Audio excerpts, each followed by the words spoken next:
Hi, everyone. I'm Jamie Vaughn with How She Got There, a Next In podcast. And today I am with Alane Boyd, who is the CEO and founder of Arvo. And she also won our pitch competition last fall called Founders Live.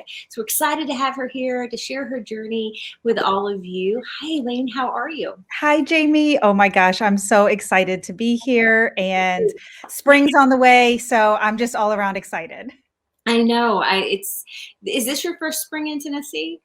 No, actually, I can't even believe that I've been in Tennessee now for almost 10 years. Oh, I didn't realize it was that long. Okay. Yeah, I know. It's gone by very fast. Yeah, because when we were talking about it, it felt like you had just moved to town. Well, I because I travel so much, sometimes I feel like I just got here. No, that's very true. You're always on the road. So, I always start these out with asking, what did you think you were going to be when you grew up? So I had a lot of ideas, but kind of Uh-huh. the one that I always came back to was I want to be a CEO so I can wear cute outfits. Oh, nice. And so that's what a CEO was to me, somebody that got to wear these adorable business outfits and be at a big desk, and I could just see myself do that. And so it didn't matter the industry or what, I just wanted to wear cute outfits. All right, I'm going to start calling you Elle Woods then. Even though that was an attorney, but she had to have the perfect outfit. Yes. Um, no, I do actually. I love that. I think that's the first time someone's told me a CEO for that reason. So tell me about your educational journey. I always love to share that with the audience as well, so they can kind of see that things aren't linear for a lot of people. Oh man, not linear at all. And um, I I took a lot of whims, Mhm. ideas that I was like, I'm going to go out and do this. And I guess with education, it never hurts to be educated. And True. so when I went to college, I was only 17. I wanted to be a CEO and wear cute outfits. So I was like, I'm going to go and major in business. And so I was doing that, and I realized as I was getting closer to graduating that I was going to finish my bachelor's degree in 3 years, and I Wow. wasn't even gonna be 21 yet. So I Mhm. go, "Okay, well, I'm also kinda bored in business management, I'm falling asleep a lot, so I kinda think I need to challenge myself a little bit more, make it to being 21 when I graduate, milk this college a little bit longer." Yeah. And, one of the things throughout my life is, I'm very good at math, and I Okay. was a year ahead in math, and I was really missing it in college, and so I was like, "I'm gonna be an engineer too." And so I double majored in engineering, made it to where I graduated when I was 21. Actually, I think I was 22 at that point. I think it took me 5 years to get both bachelor's degrees.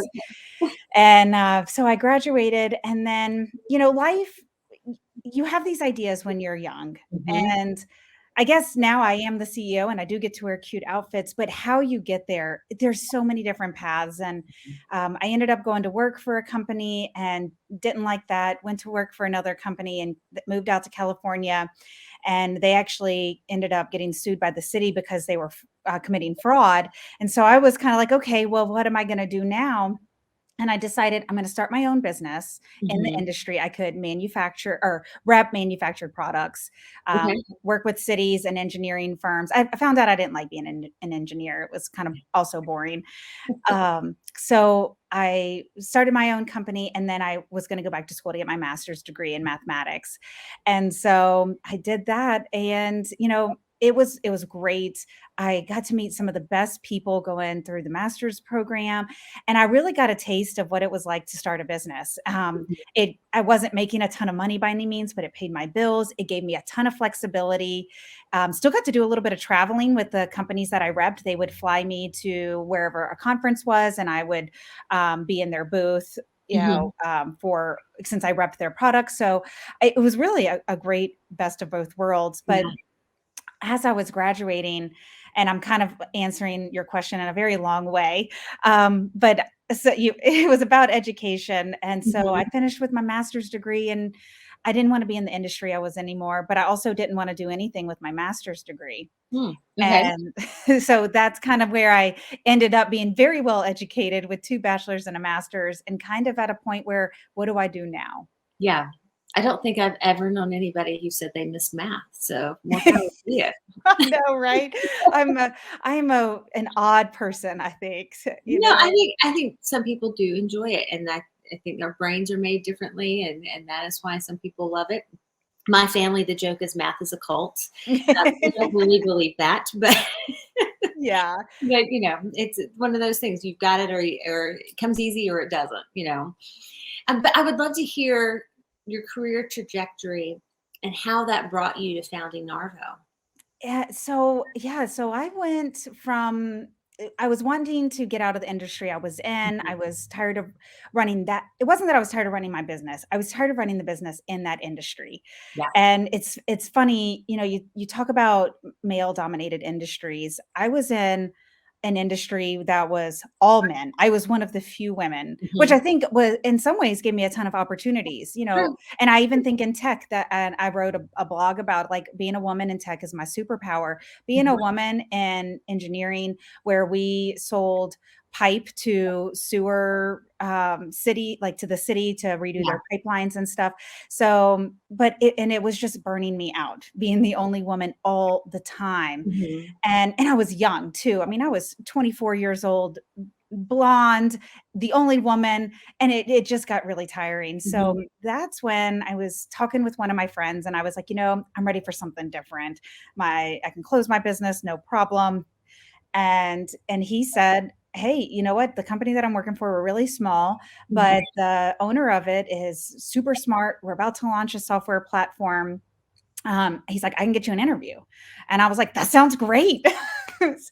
And I interviewed with him and they ended up hiring me. And so I closed my company and I kind of did both for a little bit. And that's what I think is really cool about entrepreneurship. You don't have to go all in all the time. You can be really flexible. So I kind of did it on the side for a little while, but I started taking on more and more responsibility at the tech company. And eventually one day I got really burnt out. I was looking around and I'm like, everybody else is not doing anything and Mhm. I'm doing all the work. Mhm. And so I met with the CEO and I just said, this is what's going on. I'm tired of doing all the work. And today we're scrambling to try to get things done by a deadline because one guy forgot that he needed to do this. I said, I want to stay and I want to help you build this, but we're firing everybody and starting over. And he said, okay. And over the next 30 to 60 days, we started letting go of people, rehiring, and we became co-founders of the business and really started growing and scaling after that, getting the right people in there. And that's where my skill set was early on. Is my co-founder, he just hears what he wants to hear, but I'm hearing reality. And I'm like, they just said all of the things that we don't want in somebody. Right. And so you asked how I got to have an Arvo, and the tech company I have now, that was our first tech company together that we built up. We sold that in 2018 and kind of retired a little bit. Mhm. And I was 35 years old. No one should retire at 35. We have way too much to give in life. And we started consulting. We saw a gap in the market, and millennials, Gen Z entering the workforce, companies going hybrid and remote, company documentation and making it into a way that Mhm. people want to read. We just kept seeing this gap in the market. Yeah. And so we started building Arvo. Yeah, so I have played around with Arvo. I need to use it more. I'm a Gen Xer who can't stand reading all of that stuff either. And it's absolutely beautiful what you can do with it. It makes it so easy for somebody to grab that content and ingest it and figure out what's going on a lot quicker than having to read a full on document. Yeah, you just want to be able to skim and say, okay, this was the piece I needed right here. Tell me more about what Arvo does. So if somebody who's never heard of the company before wanted to see what it does, let's explain that to our viewers. So if you think about creating a how-to, you Mhm. would go to most companies start off going to Google Docs. I'm going to go to Google Docs. I'm going to type out the steps to this. I'm going Mhm. to create a standard operating procedure. Arvo, what we wanted to do with Arvo is, okay, for a user, it needs to be that easy. They need to be able to just go in and type. They don't need to know how to code. They don't need to know how to design. Yeah. So it's all drag and drop buttons. So you just click the button for the design component that you want, and then you just type to edit. And so you can create how-tos, standard operating procedures. You can upskill your team, Mhm. create a knowledge base for your company. And then they're all digital assets. So you can update them. So your customers always have the most updated version. And our customers are now coming up with new ideas going, yeah, we want all of this for our team, but you know what? We can also look really cool to our clients. They're Yeah. creating proposals in there and sending to clients. They're creating case studies in just eight minutes. I mean, it's amazing. Yeah. I love the fact that you can put a branding guide in there so that the entire company is on the same page. Yeah, that was one of the things that I found myself early on. We'd hire freelancers for design or my account management team. Hey, where do I go to find this? What are your hex codes? What are your Mhm. transparent logo? I'm like, you know what? I'm going to put all this in Arvo, Mhm. and now we all have access to it, and I can send that to it. So, you really anything that you're getting a question about at your company, Mhm. then it goes in Arvo, and you never have to think about it again unless it needs to be updated, of Yeah. course. Yeah. And also we have some new OpenAI integrations coming out very Mm. soon in it too. So in the next few weeks, we can jump on a call and I can show you some quick things in there too and how to use the prompts. I'm pretty pumped about it. Cool. So, you mentioned AI. How do you think it's gonna change what we're all doing now? Oh, I mean, it already has changed. And Mhm. we started using Jasper a year ago, and I couldn't even we hired a marketing person. She goes, well, we can just use Jasper to write this. And I'm like, what? Yeah. And so we started using it a year ago, and even just that one piece Mhm. of using AI to write the start of a blog, it saves hours. I mean, we went Yes. from it taking a week to write one blog to where we were writing one a day. Mhm. And you And use it for every day. yes, Mhm. and summaries, like we can record a demo with a client, Mhm. and hey, these are the highlights from the transcription. Hey, AI, summarize this video with the action items. Mhm. And I mean, it just takes so much work out of the things that you don't want to be spending time Right. on.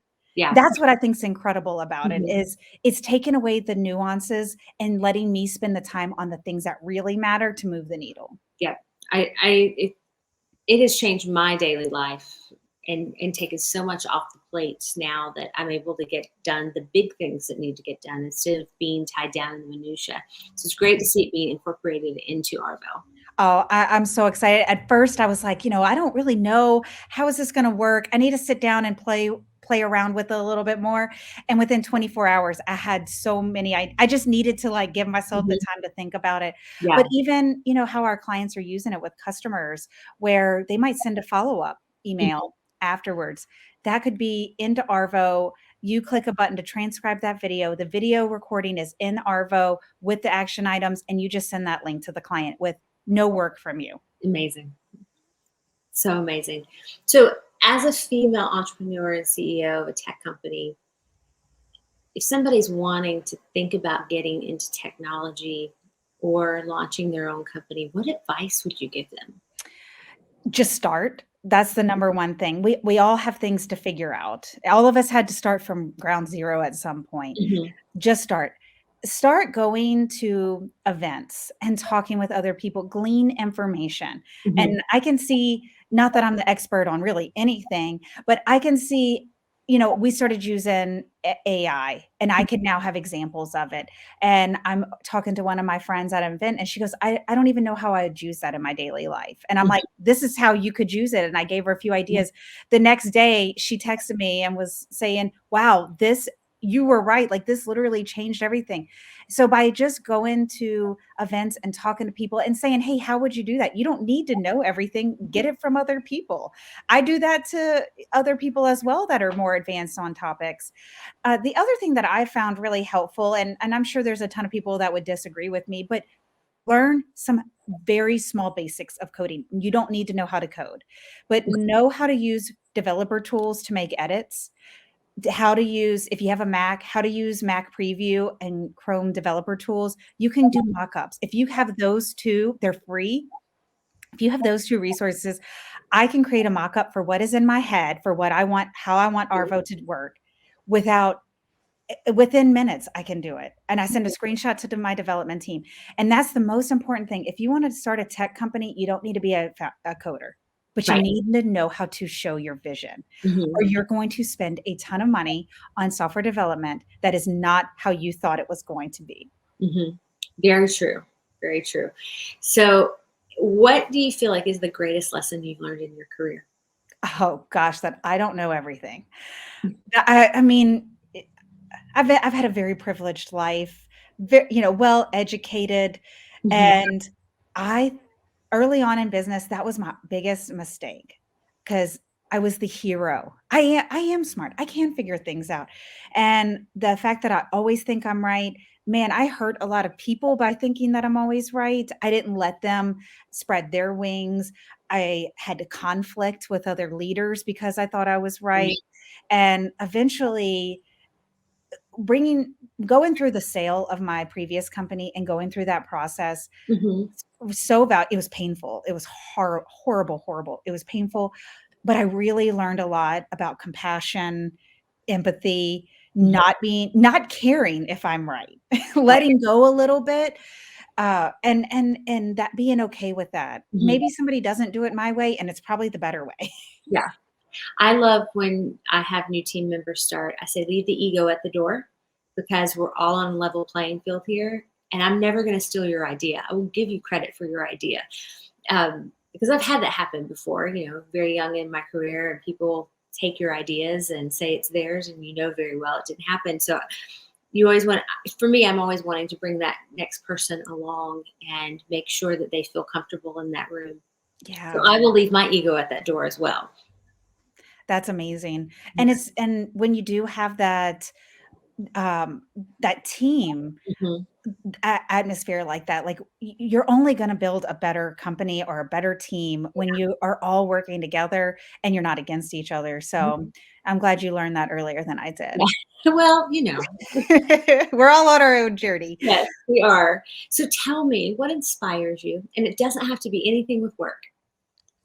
I mean, being outside and being in nature, Mhm. going for a walk, I put a lot of pressure on myself. Man, I got to figure this out, and I'm waiting for this epiphany to come. And Mhm. it never does. When you're putting all the pressure on yourself, that doesn't happen. Yeah, And very true. so being outside, being able to take deep breaths, and being able to calm down, like, I'll go for a walk, some days I'll even build a fire. It's chilly in Tennessee. If it's chilly, I'll build a fire, I'll sit outside and work, hear the birds chirp, and really, it's inspiring and more than just, like, work life, but that I'm in a position in my life that I can do that. Mhm. That I can do a call from outside and nobody's saying, "Hey, no, that's not the right background to have," or "Those birds are chirping too loud." Yeah. That I have created the life that I want, and I can do those things, which is Mhm. really mentally healthy for me at the Yeah, same time. yeah, I love that. Aileen, thank you so much for spending time with me today. And everyone, if you like what you heard, make sure to hit subscribe so you don't miss another episode of How She Got There. Just